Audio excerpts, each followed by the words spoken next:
Save the date. The Nats Chat end-of-year podcast party will be Friday night, October 10th at Walters. Start time is TBD. Baker winds, delivers, swinging a ground ball right side, fielded by Lau. He'll flip it on to the first baseman Seymour. It broke for the ball, gets back to the bag to take it, and the game is over. It's a 1-2-3 inning for Brian Baker to close it out and earn his first save in a Rays uniform, and the Rays have taken the first two games in this series. It's something, the way it felt last start and where we need to get MRI. Nothing crazy showed up where, significant injury, but I didn't want to go in, but we kind of need to. I plan on being back as soon as I can, but we just need to clean up a few things in there and should be all right. And welcome to Nats Chat, along with MASNsports.com Nationals insider Mark Zuckerman, who was at Nationals Park. I'm Al Galdi, host of the Al Galdi podcast. The expected now is official. The Nationals have clinched a 6th consecutive losing regular season. They also now have lost 7 consecutive games. Saturday, a 4-1 loss to the Tampa Bay Rays at Nationals Park in Game 2 of a 3-game series, dropping the Nats to yet another new low point in this regular season, 29 games below 500, 53-82, worst record in the National League East, second worst record in the National League. 29 games below 500 with 27 games left. The Nats must go at least 10-17 to avoid losing 100 games. You could find us on X at Nats_chat. You could find us on Blue Sky at Nats Chat Podcast. You can email us natschatpodcast@gmail.com. We have a website you could check out too, natschatpodcast.com, at which you can purchase a Nats Chat Podcast t-shirt. Big injury news for the Nats. They on Saturday afternoon announced having put starting pitcher MacKenzie Gore on the 15-day injured list, retroactive to August 27th. This due to left shoulder inflammation. Is his season done? We will get to that. But, we during this game on Saturday had not one but 2 instances of a fan running onto the field at Nationals Park. Mark, I am not sure what that was about, but I guess if that was out of anger at this Nats season, you can't be too mad at the people who ran onto the field. Well, there were more fans running on the field than there were runs scored by the home team. So that tells you a lot right there. It's been extremely rare in the history of this ballpark. I could probably count on one hand how many fans have made it onto the field during a game. It just doesn't happen very often. So the fact that it happened twice, and the first one, I know they don't show it on TV, and I only got a real quick glimpse at it, but from my perch way up high in the press box, it appeared to be a child or a minor, like a teenager, which you really don't ever see happen. That was strange. And there's another fan several innings later that came in from the other side of the field and made it to shortstop. A strange day. Frustration. I don't know what the reasons behind it are, but I'll tell you what, the crowd only had a handful of moments to try to get excited, show any amount of energy at all. And sadly, those were probably 2 of the few moments during the game which the crowd showed any life at all as they cheered the security cops for escorting these people off the field. That tells you what kind of day it was. Whatever happened to Morgana the Kissing Bandit? And if Morgana showed up at Nationals Park and ran onto the field, would she be allowed to do her thing at this advanced age, or would she get in trouble? That's what I want to know. I don't think, she's been gone for quite a while. And it is true. Like, there used to be this thought of, a fan on the field, it's funny, they're going to go shake somebody's hand, or in her case, go up and kiss somebody. That's taken on a very different tone over the last, decade or two where, we don't want to make light of it. It's obviously a serious situation. And there have been a few incidents over the years at various sporting events where, players or other people were in actual harm and in danger. So you don't want to make light of it.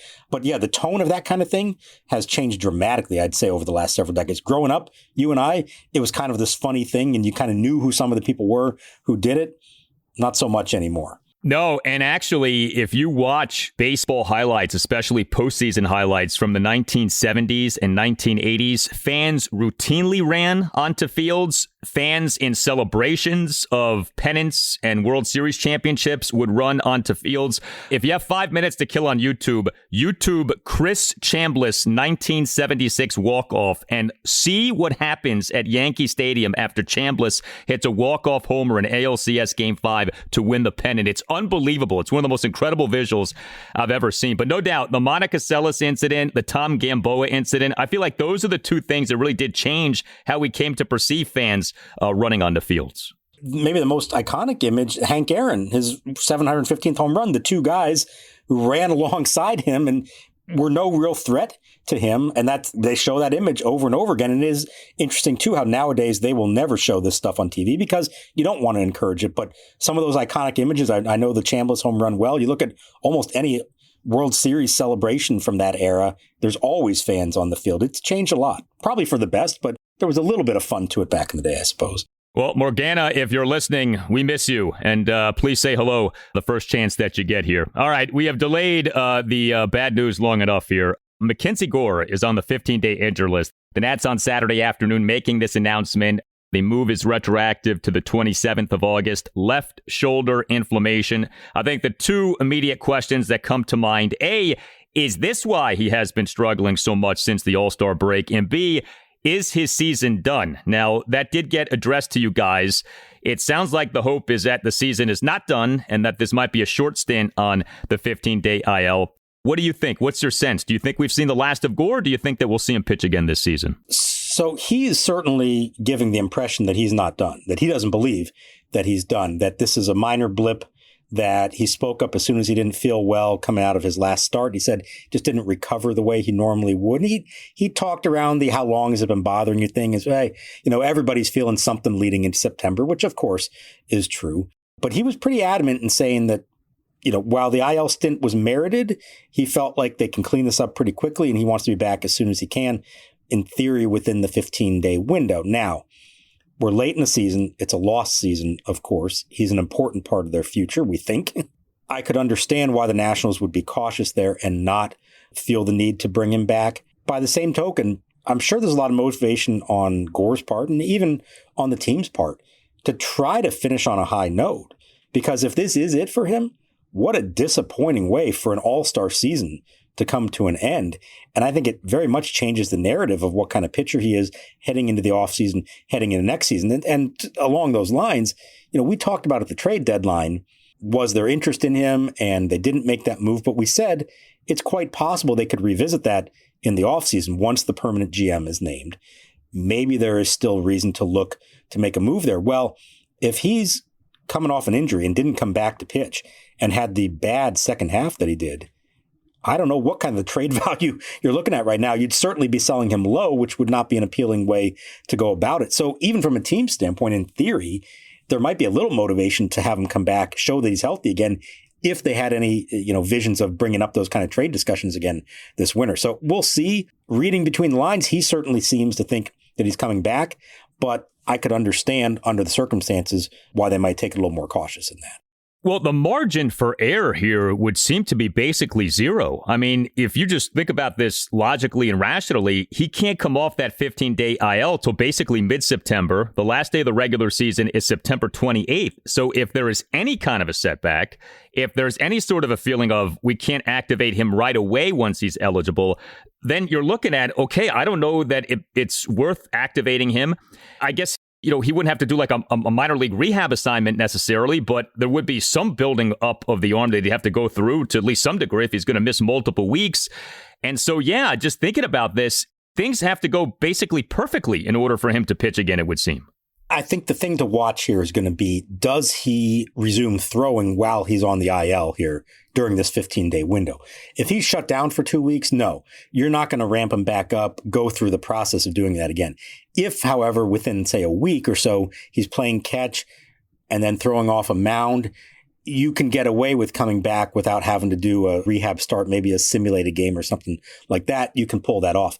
But if he is truly shut down for 15 days, now you have to start up the process again. And my guess is they would say it's not worth the time and energy to ramp that up and risk anything else happening. So if you're watching all this, keep an eye on when does he start throwing again. If it's within 7 to 10 days, I would think there's a good chance of him coming back. If it's not, then I think it becomes a larger question. The Nats, when they acquired Gore in the Juan Soto trade of August 2nd, 2022, got him as he was ailing. He was dealing with left elbow inflammation, but during his time with the Nats, has been very durable. I give Gore a lot of credit. He did go on the 15-day injured list in September of 2023 with what the team called left finger blisters, but beyond that, he has made his starts. He has held up. it stands out here. He goes on the IL with this left shoulder inflammation, but it does make you appreciate, like, in a world in which so many starting pitchers get hurt and so many guys miss so much time, Gore has actually been one of the most reliable pitchers on this team for years now in terms of making his starts and not being hurt. Yeah, I think it's easy to forget how they did acquire him on the IL, and he sat out the rest of that season. He tried to come back, and he kind of ran out of time at the end. And so he went into 2023 having never pitched for the Nationals. And there was a little bit of that question of, like, is he okay? It was an elbow issue. Is everything going to be fine? And yes, everything had been fine. Made every start that season until the very end. As you said, it was a little blister issue. So not anything of real consequence. Made every start last season, 32 of them, and had made every start, 27 of them, up to this point this season. I think that also made it tough for him, knowing that he doesn't obviously like to miss any kind of time. But I think it also speaks to him recognizing when something didn't feel the way it normally does. Every pitcher is going to feel stuff along the way. Clearly, whatever he felt here in the wake of his last start was more significant than he has in the past, that made him agree to do the MRI and to go ahead and shut down now. So maybe the durability that he's shown actually helps here, in that he was able to recognize when something wasn't right, bring it to their attention quickly, not try to force his way through it, and ideally catch it early so that it doesn't linger and lead to anything more significant, as opposed to if he tried to keep pitching here in hopes of salvaging his season and then actually make something worse along the way. For those interested in learning a new language, whether it be Spanish, French, or something else, check out Babbel. Babbel's 10-minute lessons are quick and handcrafted by over 200 language experts, ready to get you talking about your new language in just 3 weeks, because talking is the key to really knowing any language. Designed by real people for having real conversations, Babbel gets you talking. With over 16 million subscriptions sold, Babbel's 14 award-winning language courses are backed by a 20-day money-back guarantee, so no pressure. Here's a special limited-time deal for our listeners right now. Get up to 60% off your Babbel subscription, but only for Nats Chat listeners at babbel.com/natschat. Get up to 60% off babbel.com/natschat. Spelled BABBEL.com/natschat. Rules and restrictions may apply. And runners lead first and third. 2-2 to Wood. Swung on and drilled up the middle of base hit center field. Garcia will score. Hassel around second, heading for third. He slides in ahead of the throw taken by Caminero. James Wood with a rocket up the middle gets the Nationals on the board with a single at 114 miles an hour. Runners first and third again for the Nationals. It's now the Rays 4 and the Nationals 1. So the Nats now have lost 7 consecutive games. Here are the Nats' run totals during this 7-game losing streak: 4-2, 5-1, 2-1, and 1. The offense lately has been abysmal. Just not much happening these days for the Nats offensively. The Nats in this game on Saturday, 1 run, 4 hits. The Nats did draw 5 walks. That was good. 2 for 9, though, with runners in scoring position, 12 strikeouts, and the mere 4 hits, a double, and 3 singles. It has become maddening to watch this team hit.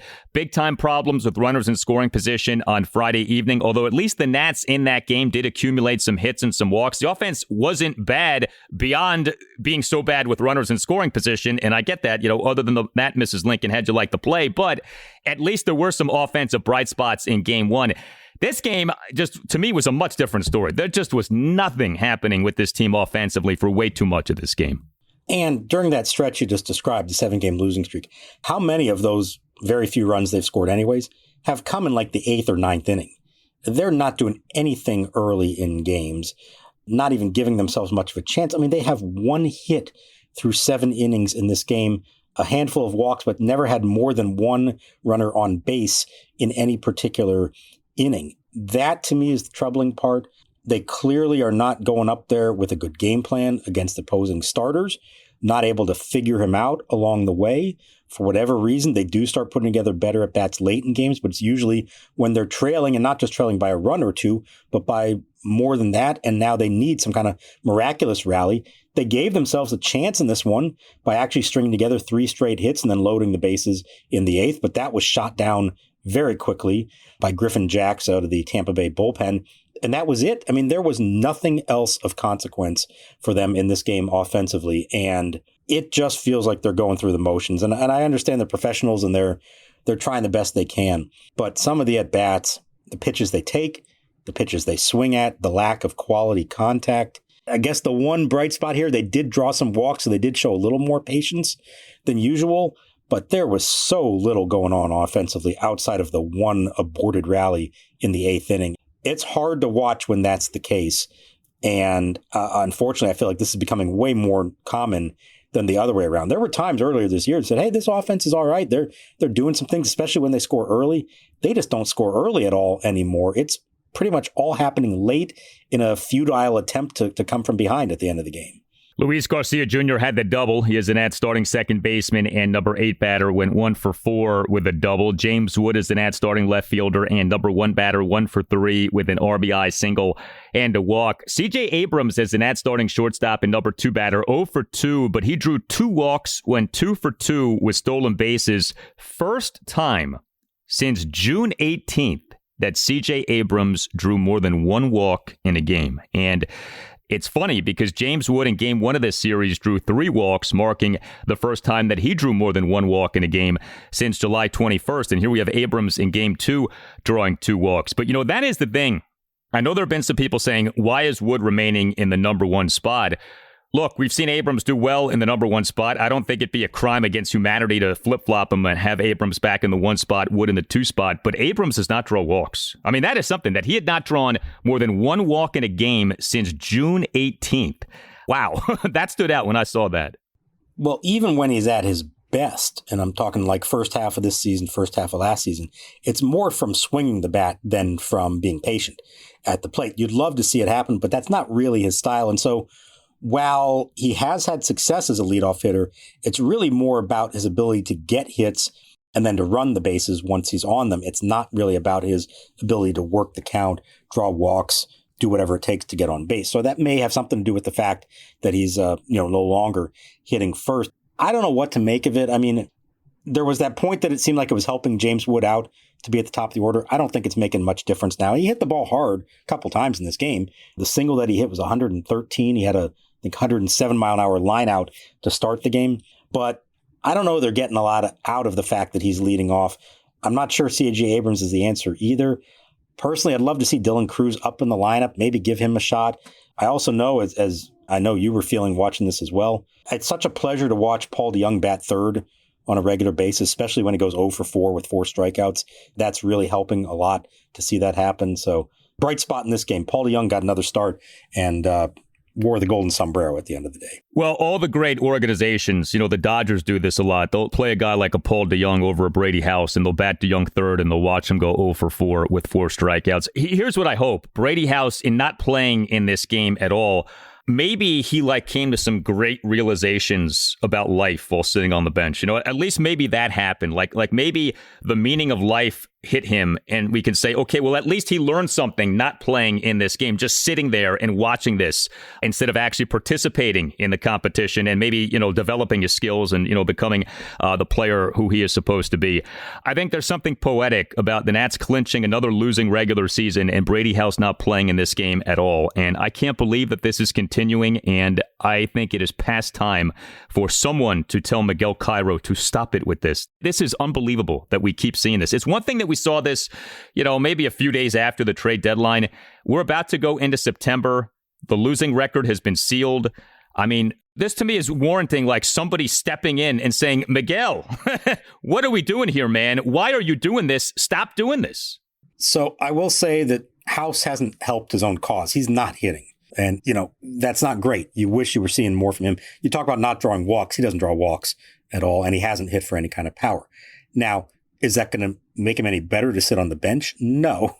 And if nothing else, you need to at least get him some experience and try to figure out at the end of the season whether he has it in him to become the player he's supposed to be or not. But the other part of the equation is that, that first week or so that they were doing this, Paul DeJONG was legitimately tearing the cover off the ball. When they were out west in San Francisco, he had a really good series. And at that point, it was like he and Josh Bell, they kind of needed them to have any chance offensively. But he hasn't done much over the last week or two. Certainly didn't do it in this game. There's really not an argument that says, oh, well, hey, Paul DeJONG has been such a productive hitter, you have to find a way to keep him in the lineup. No, that really hasn't been the case in several weeks. So at this point, why would he be in there? Certainly, why would he be in there in such a prominent spot in the lineup? It's hard to explain. I don't know that it is explainable, to be honest. One of the things that I've found bothersome about this entire Nats rebuild, especially as things have really started to get off the rails, is that there is almost this denial about how bad things are. And continuing to play Paul DeJONG, I feel like, is part of that denial, where instead of acknowledging what this season is and just saying, okay, we're going to play the young guy because the older guy isn't going to be here beyond this season. And even if the younger guy isn't as good as the older guy right now, that's okay because there's no point in playing the older guy. Instead of that, there's this delusion of, well, we got to try to win and it matters that we win. And it's that's not where you are. You have forfeited that right with how bad this season is. And instead, there is still this delusional pursuit of meaningless wins that will accomplish nothing. Paul DeJONG will be long gone come the offseason. It's nothing against him personally. I hope he has a wonderful career, the rest of his career, but chances are it's not going to be here. And I find this borderline irresponsible, not playing Brady House, not giving him these plate appearances, and not giving the organization more of a look at what it has in him. And that's the thing. You want to know what you have in him. You want to get a better sense of what you have in him. Not that you'll have a full definitive conclusion come the end of this season, but at least you'll get maybe a better idea. The more plate appearances he can accumulate, the better, the more that he can perhaps grow and develop. And there's maybe some long-term benefit to that. There's zero long-term benefit to him sitting on the bench and not playing in a game like this on Saturday. And I just don't understand the thought process there. The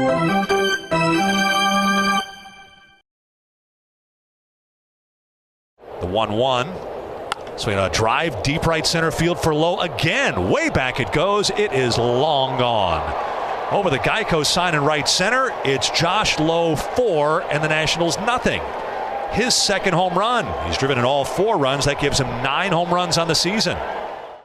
Well, the Nats starting pitcher in this 4-1 loss to the Rays on Saturday was Jake Irvin. Jake Irvin, like Mitchell Parker, had been struggling.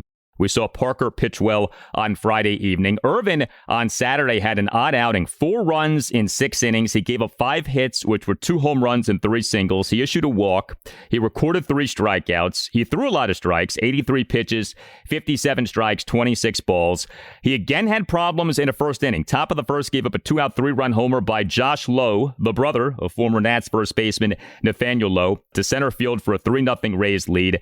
And Irvin in the top of the 4th gave up a 1-out solo homer by Josh Lowe to right center for a 4-0 Rays lead. But beyond the first inning, and really beyond the homers, Irvin was really good. The Nats bullpen was really good. And you posted on X the amazing stat that Nats pitchers retired 24 of the final 25 Rays batters in this game. The pitching ended up being outstanding as the game went on, off Irvin having yet another rough first inning in this game. I don't know that I can ever remember a situation in which a team retired 24 of the final 25 batters they faced, and yet never really felt like they had a chance to win. How bizarre is that combination? You just don't see that happen. It's a reflection of the first inning struggles and, of course, of their own offensive struggles. But, I mean, this was a classic, other than that, Mrs. Lincoln kind of start for Jake Irvin. Yes, the 2 home runs were really significant. And even beyond that, that first inning, he gives up a leadoff single. It's a bunt single in the first pitch, but he gets a double play right away. So he's got 2 outs and nobody on. A golden opportunity to just get through that inning real quick, low pitch count, get the game off to a good start from his standpoint. Well, what happens? Base hit, the walk, this is the real killer, and then that precedes the 3-run homer. So yes, the home run pitch is the big mistake there, but prior to that is a walk and another single that set it all up to be the big blast. He then gives up another infield single and then gets out of it thanks to a caught stealing. So he only retired one of the first 6 batters that he faced in that inning and still got out of it with the 3 runs across the board. Now, to his credit, much better after that. Didn't walk another hitter, threw strikes, made another mistake to Josh Lowe, but otherwise really good. And he was taking the positives out of it. And I understand if you're Jake Irvin, why you would do that. You need to search for any positives you can right now. But the first inning stuff has really gotten out of hand. His ERA is 9.96 in the first inning. And again, if it was just a solo homer, okay. But it was 2 outs, nobody on, and it wound up being a 3-run homer. That's where you got to lock it down. Don't ever let it get to that point.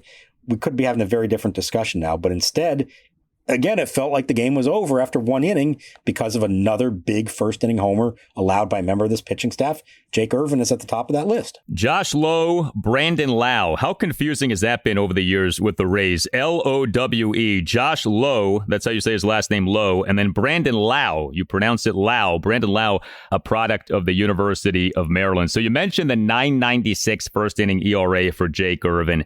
The Nats have 3 of the 5 worst first inning ERAs in the majors. Irvin has the worst, and MacKenzie Gore and Mitchell Parker each has a first inning ERA of 6.67. 3/5 of this rotation really having problems in first innings this season.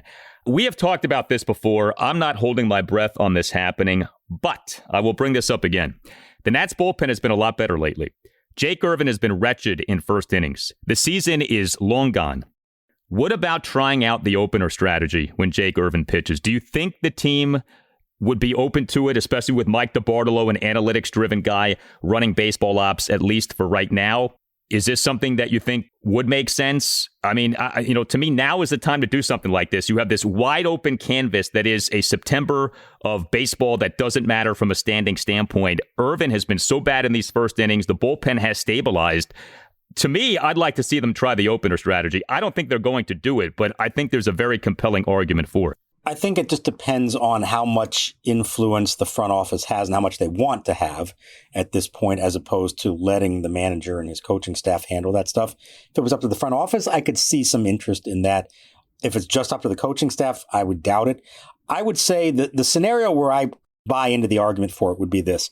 If, say, Irvin is starting and the opposing team has at least like 3 of their top 4 hitters are lefties to start the game, you have 4 lefties in your bullpen.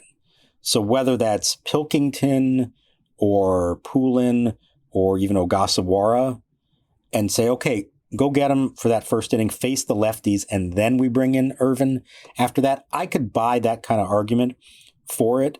But I think it would have to be specific to that as a matchup thing, as opposed to just don't pitch the first inning because he'll be fine the second. I know we look at it and say, oh, the first inning is all the trouble. We don't know that wouldn't all just mean his first inning, whether that was the literal first inning or the second inning. But I'm sure you can say, what's the harm in trying at this point? There is no harm in trying it.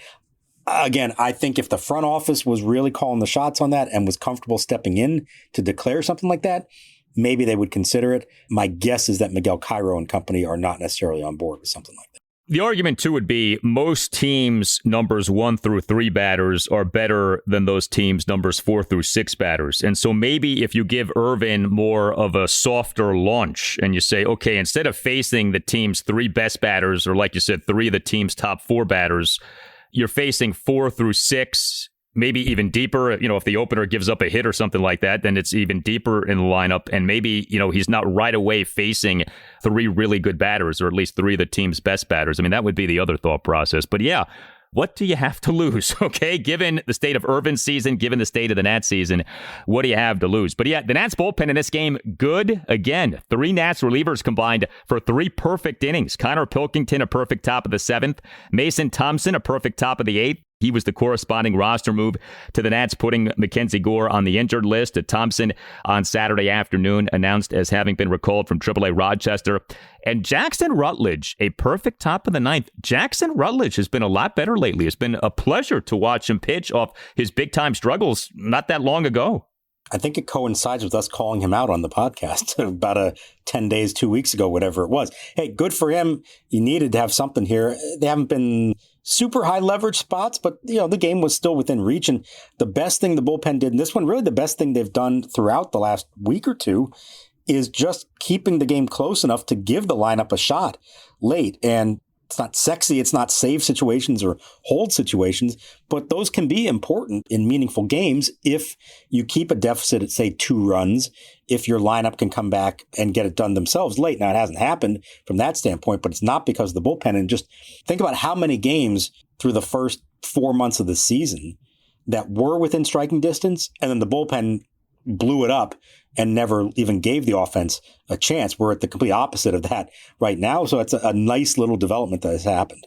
The one thing, though, that we are seeing, and it's unfortunate, is Jose A. Ferrer is starting to shift into that Kyle Finnegan territory of he's barely pitching because the team isn't winning. And 7-game losing streak, we understand it, but this is now entering into that mode of maybe if you're Miguel Cairo, you perhaps have to think about like forcing Ferrer into some games because he's not pitching with the frequency we saw him pitching just a few weeks ago when the Nats were winning some games. Yeah, I wouldn't be surprised if we see him Sunday no matter what. We're probably at that point. They don't have a day off until Thursday, so you do run the risk in theory of having him not be available at some point during the Marlins series, but you got to keep him going. It's we've seen over the years, it doesn't work when a guy has a week, 8-9 days off. It's hard to keep that kind of energy and edge going. So I'm going to guess that we see him regardless on Sunday. Hopefully it's a save situation or at least a tie game. But even if they're losing, I wouldn't be surprised if we see him pitch. In terms of the starting pitching plan with MacKenzie Gore out, the Nats have not announced anything, but you on MASNsports.com wrote about what the likely plan or at least a potential plan is, and that is what? So Miguel Cairo did say that they're going to announce on Sunday, I presume after the game, who it will be that they are calling up. He didn't say they're going to move a reliever or anybody else who's already in the big leagues, that they will call someone up. The start would be on Monday. That would be Gore's turn. Now, if you look at AAA, we've talked about this, there's not a lot of great options there. However, over the last few weeks, Andrew Alvarez, it has not been a great season for him, but over his last 6 starts, he does have a 2.37 ERA, and maybe more important than that, 39 strikeouts over 30 1/3 innings. So he's lined up. He is scheduled to start Sunday for Rochester. Keep an eye on that. If he doesn't make the start, would be a good sign. Obviously, it would line up well for him to pitch. And remember, Monday is September 1st. So you can add 2 new players, 1 pitcher, 1 position player. So it works out well where they would not have to drop anybody else in order to call him up if he is the choice. He's not a top prospect. He was a 12th round pick in 2021, had some success a couple years ago. He's 26 years old. He's not a young kid. But if you're looking at who the alternatives are at this point, he's probably the best of that group and most deserving of that group. And it lines up well with his pitch day anyways. Game 3 for the Nats against the Rays at Nationals Park Sunday afternoon at 1:35. Brad Lord will be the Nats starting pitcher. Hit us up on X at Nats_chat. Hit us up on Blue Sky at Nats Chat Podcast. You can email us natschatpodcast@gmail.com. Nats Chat is on the radio Sunday morning 9 to 10 on ESPN Richmond, which is 106.1 FM in the Richmond, Virginia area, and Sunday morning 9 to 10 on Priority Sports Radio 94.1 in the Virginia Beach area. All Nationals radio highlights on Nats Chat are courtesy of 106.7 The Fan. For Mark Zuckerman, I'm Al Galdi. We thank you for listening, and we'll talk to you next time on the Nats Chat Podcast. Here we go again. We've had an interference on the... Is that the kissing bandit?